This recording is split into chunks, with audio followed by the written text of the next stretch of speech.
The experiment. The Grand Archive of Temporal Sciences towered over the crystalline spires of New Alexandria, its quantum-reinforced walls housing the most advanced research facility in the known galaxy. Director Zelix-9, their iridescent membrane rippling with barely contained agitation, stared at the application hovering in the holographic display. Absolutely unprecedented, they muttered, their voice resonating through the chamber's perfect acoustics. A human, requesting access to our temporal physics division. Senior researcher Kanva, their tentacles weaving complex patterns of distress, projected their thoughts directly into the conversation. Director, surely you cannot be considering this. The humans have barely mastered basic fold space travel. Their understanding of temporal mechanics is rudimentary at best. The application continued to float before them, stubbornly refusing to disappear. Dr. Sarah Martinez, Ph.D. in quantum temporal mechanics from MIT, first human to successfully demonstrate localized time dilation in a controlled environment. Creator of the Martinez-Wheeler theory of temporal elasticity. Their achievements, while noteworthy for such a young species, hardly qualify them for. Kanva's thought stream cut off abruptly as the director raised a primary appendage. Have you reviewed her solution to the Cronus paradox? Zelix-9's membrane shifted to a deep violet, indicating intense focus. She approached it from an angle none of our researchers considered in over 3 centuries of study. Using primitive mathematical models based on Earth's ocean waves, Kanva's tentacles twisted in what passed for exasperation among the Variks. It's practically Stone Age methodology. And yet, the director's membrane pulsed with a hint of amusement. It worked. The truth hung in the air between them like a temporal anomaly, impossible to ignore, yet difficult to accept. This human, using what the galactic scientific community considered obsolete approaches, had solved one of the fundamental paradoxes of temporal mechanics. The solution wasn't elegant by alien standards. It didn't employ the latest quantum consciousness algorithms or 11-dimensional probability matrices. Instead, it used something the humans called fluid dynamics and chaos theory. The Council will never approve, Kanva projected weakly. The Council, Director Zelix-9 responded, their membrane now showing patterns of firm resolve, has already approved. Dr. Martinez arrives tomorrow. The news spread through the archive faster than tachyonic particles. By the time the human transport docked at the facility's reception bay, every researcher, from the most senior temporal theorist to the youngest quantum probability analyst, had found some excuse to be present. Dr. Sarah Martinez stepped out of the transport wearing a standard environmental suit modified for human compatibility. She was shorter than most had expected for a species that evolved in high gravity, but she moved with a confident grace that suggested comfort in the archive's artificial gravity field. Director Zelix-9, she said, her voice clear through the suit's translation system. Thank you for this opportunity. I studied your work on temporal field manipulation since my undergraduate days. The director's membrane shifted through several colors before settling on a formal welcome pattern. Dr. Martinez, your solution to the Cronus paradox has generated considerable discussion in our community. I imagine it has, she replied, and the translators caught what might have been amusement in her voice. Sometimes the simplest solutions hide in plain sight. We just have to be willing to look at old problems from new angles. Indeed, the director's membrane rippled. You'll be working on Project Infinity. I assume you're familiar with its parameters. The assembled researchers vibrated with surprise. Project Infinity was the archive's most prestigious and challenging initiative, an attempt to understand and potentially manipulate the fundamental fabric of time itself.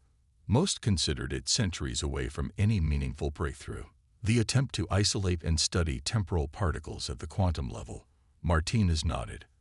I have some ideas about that, actually. On Earth, we have these subatomic particles called neutrinos. Kanva's tentacles writhed in dismay. Surely you're not suggesting we apply primitive particle physics to temporal mechanics. Not exactly, Martinez replied, pulling up a holographic display from her suit's computer. but the way neutrinos oscillate between different states might give us insight into how temporal particles behave at the quantum level.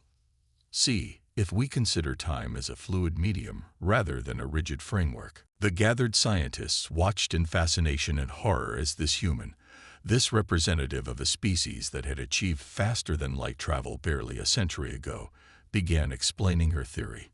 It was unorthodox. It was inelegant. It completely ignored several of the most advanced temporal physics models developed over the last millennium. And yet, as the director's membrane shifted to the deep purple of intense scientific interest, none of them could find a flaw in her logic. Well, Xylix 9 announced, their membrane now showing patterns of what humans might call excitement. This should be interesting. The word interesting rippled through the assembled researchers like a temporal shockwave. In the grand archive of temporal sciences, interesting was either the highest praise or the prelude to disaster. Sometimes both. As Martinez followed the director toward the research labs, Canva's tentacles formed the ancient Varic symbol for paradigm shift. Whether that shift would lead to breakthrough or catastrophe remained to be seen. But one thing was certain. The arrival of this human would change the archive forever. Breaking convention. 3 weeks into her tenure at the Grand Archive, Dr. Sarah Martinez had already violated 16 standard research protocols, submitted 7 unconventional equipment modification requests, and caused the entire temporal monitoring grid to shut down twice. Her latest proposal sat before the review board like a quantum anomaly nobody wanted to touch. You want to do what? Chief Safety Officer Selner's crystalline form vibrated at a frequency that suggested extreme distress. Create a controlled temporal eddy, Martins repeated, adjusting her environmental suit's display to show the simulated model. Similar to how we create whirlpools in fluid dynamics experiments on Earth. Time is not water, Dr. Martinez, senior researcher Canva projected, their tentacles forming patterns of academic disapproval. No, but it behaves similarly under certain conditions, Martins countered. Look at these readings from last week's particle isolation attempt. The temporal field shows clear signs of turbulence when we try to contain it. Instead of fighting that turbulence, we could use it. Director Xylix 9's membrane shifted through several thoughtful colors. Explain. Martinez's fingers flew over her holographic interface, bringing up a new simulation. On Earth, we studied fluid dynamics long before we developed quantum mechanics. We learned that sometimes working with natural forces is more effective than trying to overcome them. What if we treated temporal particles the same way? The simulation showed temporal particles flowing like water, forming a controlled vortex that concentrated them at its center. It was absurdly simple compared to the 11-dimensional models the archive typically used. It was also maddeningly mathematically sound. The energy requirements alone would be, Canva began, 40% less than our current containment methods. Martinez interrupted, highlighting the relevant calculations. Because we're not fighting the temporal current, we're redirecting it. The review board chamber fell silent. The only sound was the soft hum of quantum computers processing the simulation data. This is completely unprecedented, Selner finally declared, their crystalline structure still vibrating with concern. There are no protocols for this approach. Then we'll write new ones, Martins replied. Look, I know this isn't how things are usually done here, but sometimes progress requires us to step outside our comfort zones. Director Xylix 9's membrane rippled with what might have been amusement, like accepting a human researcher into the archive. Exactly. Martins smiled behind her faceplate. And I haven't destroyed any timelines yet, have I? The day is still young, Canva projected dryly. Despite the concerns, the review board couldn't deny the potential of Martinez's proposal. The energy savings alone would revolutionize temporal research if the technique proved successful. After 4 hours of debate, they granted conditional approval for a small-scale test. The test chamber hummed with power as Martins made final adjustments to her modified containment field. She had replaced the standard quantum matrices with what she called flow regulators, adapted from Earth's hydroelectric dam designs. Beginning temporal particle injection, she announced, starting at 10% capacity. The assembled observers watched as temporal particles began flowing into the chamber. According to all standard models, they should have dispersed randomly, requiring enormous energy expenditure to contain. Instead, they began moving in a distinct pattern, swirling like water down a drain. 20% capacity. Martinez continued, her voice steady. Temporal eddy is forming exactly as predicted. Canva's tentacles writhed in disbelief as their instruments confirmed what they were seeing. The temporal particles were self-organizing, requiring minimal energy input to maintain their pattern. It was elegant in its simplicity, beautiful in its efficiency, and completely contrary to everything they thought they knew about temporal mechanics. 30%, 40%. Martinez's voice remained calm, but there was an edge of excitement to it. Temporal particle density is 3 times higher than our previous record, at 1/3 the energy cost. Director Zulix-9's membrane had shifted to a deep purple of scientific fascination. Remarkable. Simply remarkable. The test continued for another hour, breaking record after record for temporal particle containment efficiency. When Martinez finally powered down the equipment, the chamber erupted in a chaos of tentacles, crystals, and membranes, all trying to analyze the data simultaneously. This changes everything. Sellner admitted, their crystalline structure now vibrating at a frequency indicating excitement rather than distress. The applications for Project Infinity alone. It's just the beginning, Martinez said, already making notes for modifications to the system. If we can contain temporal particles this efficiently, we can finally study them properly. Understanding their behavior could be the key to everything we've been trying to achieve. As the researchers dispersed, still buzzing with excitement, Director Zulix-9 approached Martinez privately. Your methods are unorthodox, Dr. Martinez, but I cannot argue with your results. Though I must ask, how did you know this would work? Martinez laughed softly. On Earth, we have a saying. The simplest solution is often the best. Sometimes we get so caught up in complexity that we miss the simple patterns right in front of us. The director's membrane shifted to a color that had no exact translation in human language, something between appreciation and amusement. Perhaps there is something to be said for primitive approaches after all. Neither of them could have known then that this success would lead directly to the greatest crisis the archive had ever faced. But that crisis would also prove that sometimes the most primitive solutions could solve the most advanced problems. The crisis. The alarms began at precisely 3:47 Archive Standard Time. Their piercing wail, designed to penetrate even the deepest meditation states of all known sentient species, jolted Dr. Sarah Martinez from her sleep cycle. Her environmental suit's heads-up display immediately flashed with emergency protocols and evacuation routes. Warning. Temporal containment breach detected. Cascade event imminent. This is not a drill. Martinez was halfway to the main research chamber before the second alarm sounded. The corridors of the archive, usually serene and orderly, had erupted into chaos. Researchers of various species rushed in all directions, their panic manifesting in a riot of colors, vibrations, and electromagnetic disturbances. Status report. She called out, bursting into the main chamber. The scene that greeted her made her blood run cold. The temporal eddy she had created, once a model of controlled efficiency, had transformed into a writhing maelstrom of chronological energy. Temporal particles spun wildly, their patterns no longer following the elegant flow she had designed.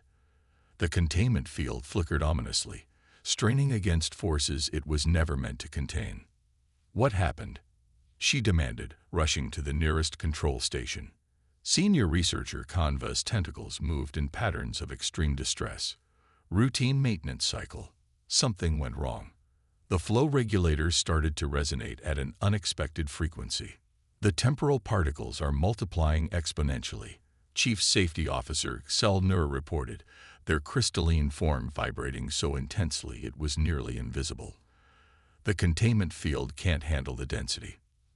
Director Zelix-9 materialized beside them, their membranes cycling through emergency warning patterns. We're detecting temporal distortions spreading through the local space-time fabric. If we can't contain this, the cascade will affect everything within 12 light-years.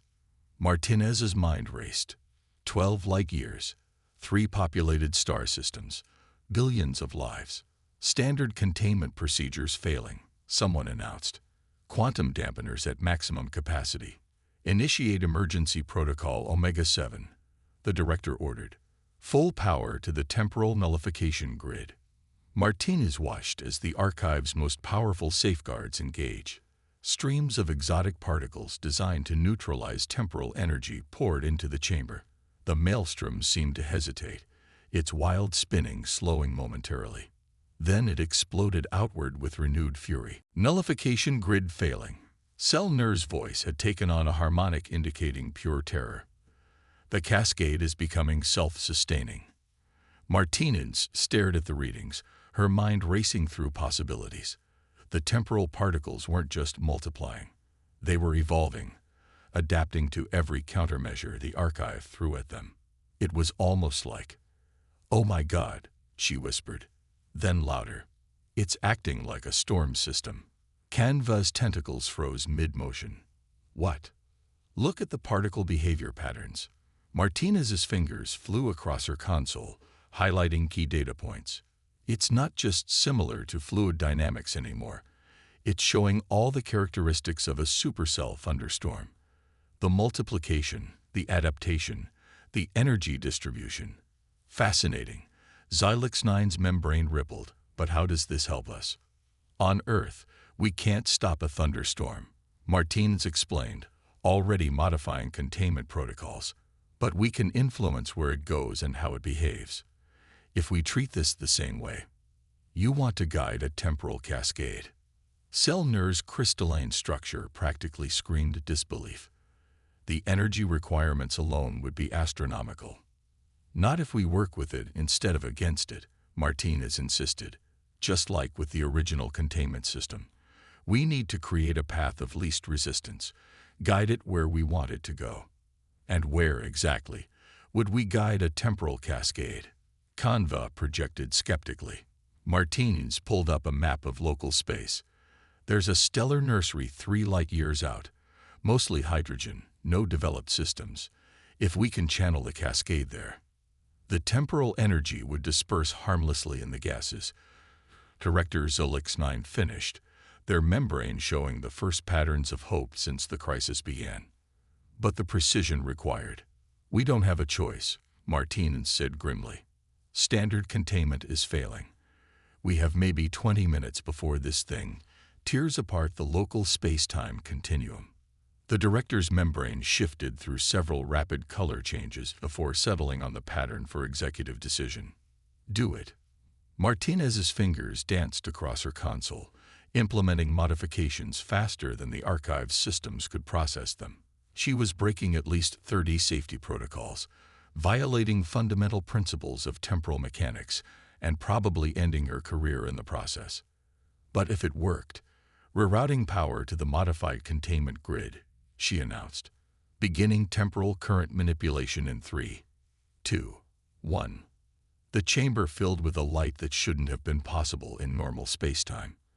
The temporal maelstrom roared like a living thing, fighting against the new forces being applied to it. And for a moment that stretched into eternity, no one knew whether humanity's primitive understanding of storm systems would be enough to save them from the most advanced temporal disaster in galactic history. Human innovation. The temporal storm raged against Martinez's modified containment field, its energy signatures fluctuating wildly between patterns never before recorded in the archive's history. Every instrument in the chamber screamed warnings of imminent failure, but Martinez kept her eyes fixed on one particular reading, the directional flow indicator. It's working, she breathed, watching the chaotic temporal energies slowly begin to follow her artificially created path. The storm is responding to the pressure gradients. Canva's tentacles formed patterns of astonishment. Impossible. The energy should be tearing apart the containment field. Look at the particle distribution. Martins pointed to another display. It's following the same patterns as a supercell thunderstorm entering a low-pressure zone. We're not containing it anymore. We're steering it. Director Zolix-9's membrane rippled with intense focus as they studied the data. The stellar nursery is still 2 light-years away. Can your weather control maintain stability that long? Martinez's jaw set in determination behind her faceplate. Not without help. I need access to the archive's full power grid. That would leave us defenseless if the containment fails.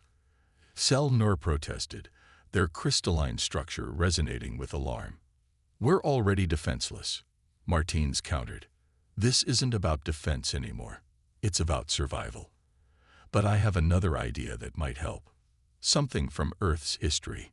The assembled aliens watched as Martinez pulled up schematics for something that seemed absurdly primitive compared to the archive's quantum technology. What is that? Canva projected, their tentacles twisting in confusion.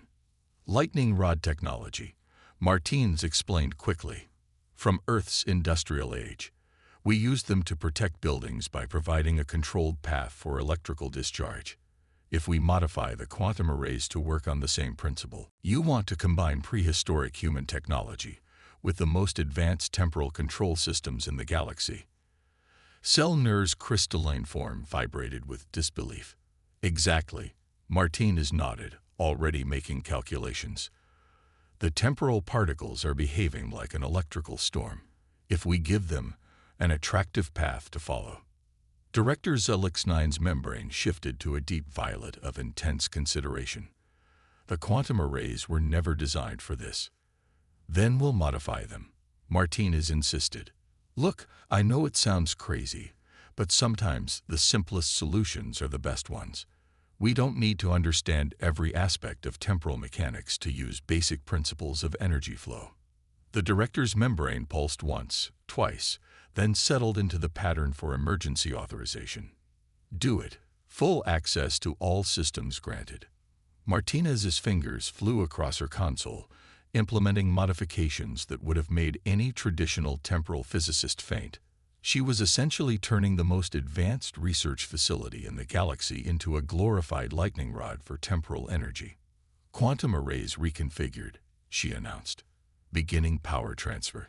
Now. The chamber hummed with energy as every system in the archive redirected power to Martinez's hybrid containment field.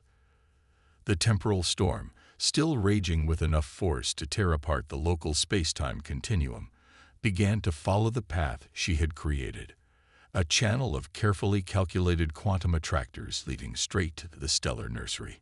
Distance to target, 1.5 light-years. Canva projected.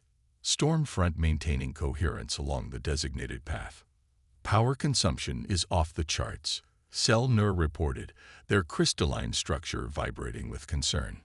We can't maintain this level of output for long. We don't have to, Martins replied, her eyes fixed on the readings.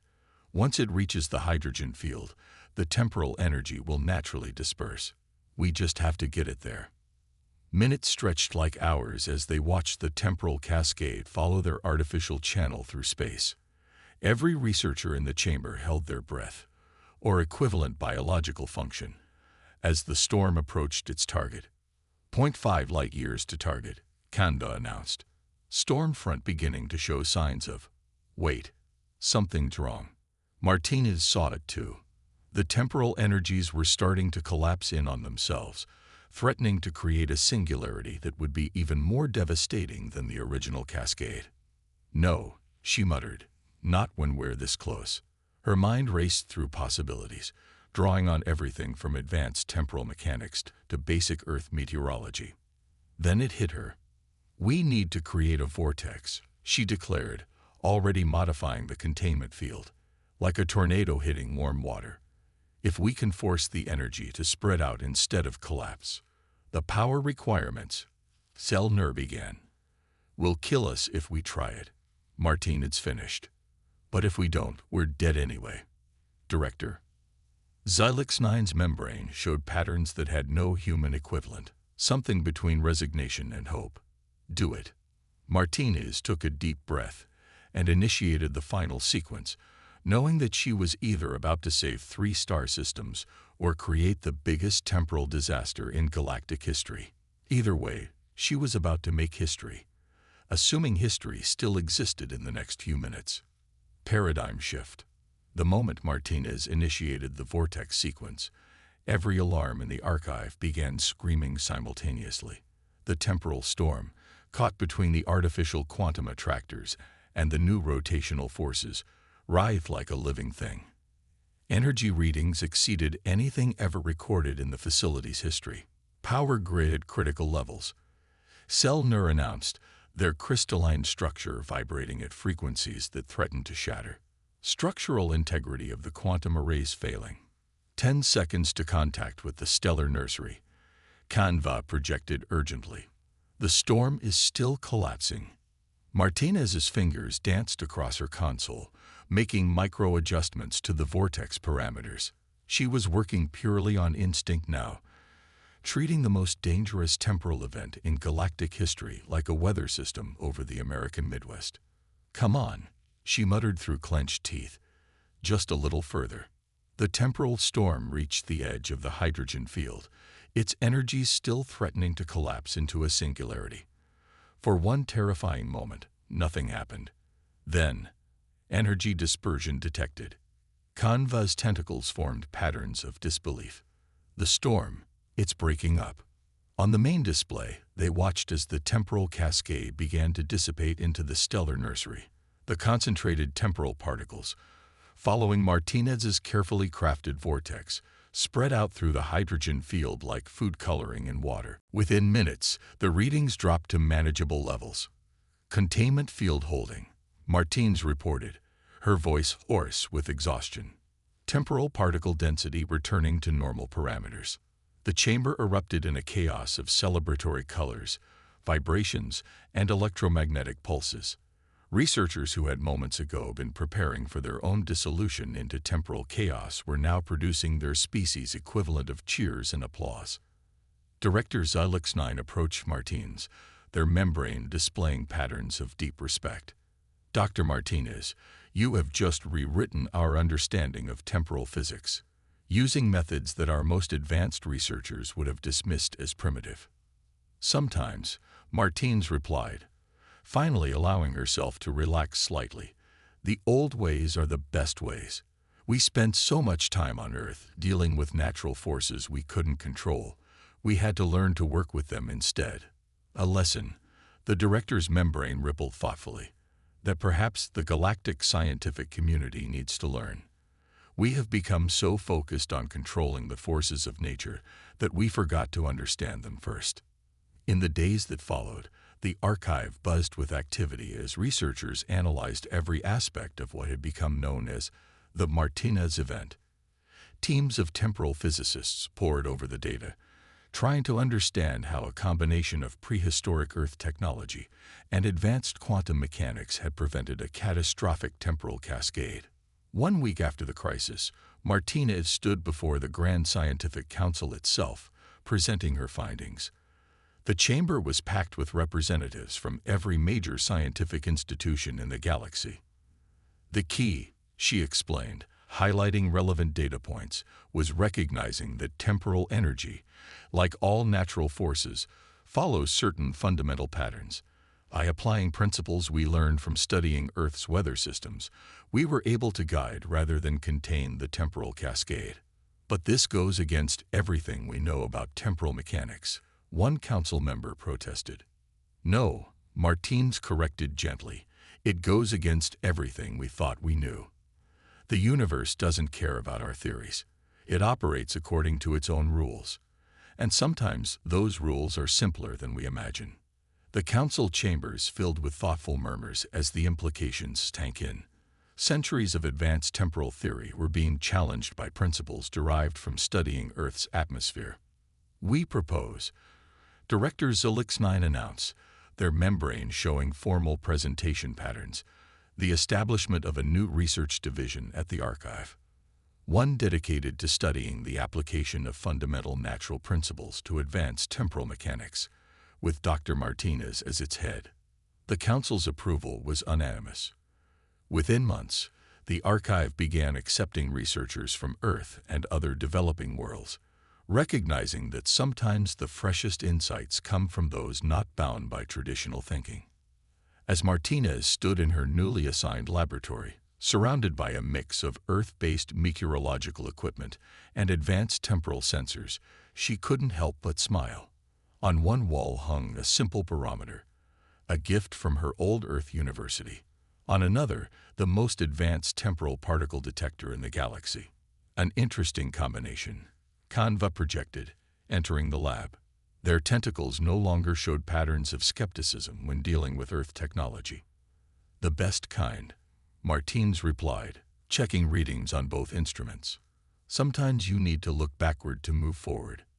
The temporal particles in her new containment system swirled in perfect harmony, following patterns first observed in Earth's oceans and atmosphere. Outside her window, the crystalline spires of New Alexandria sparkled in the alien sunlight, a reminder that the universe's greatest mysteries might be solved by its simplest lessons. The grand archive of temporal sciences had changed forever, and somewhere in the vast reaches of space, a stellar nursery glowed with dispersed temporal energy, a testament to the day when primitive human weather knowledge had saved 3 star systems from destruction. It wouldn't be the last time that humanity's primitive understanding would revolutionize galactic science, but it was perhaps the most dramatic proof that sometimes the best solutions are the ones that have been there all along, waiting for someone bold enough to see them.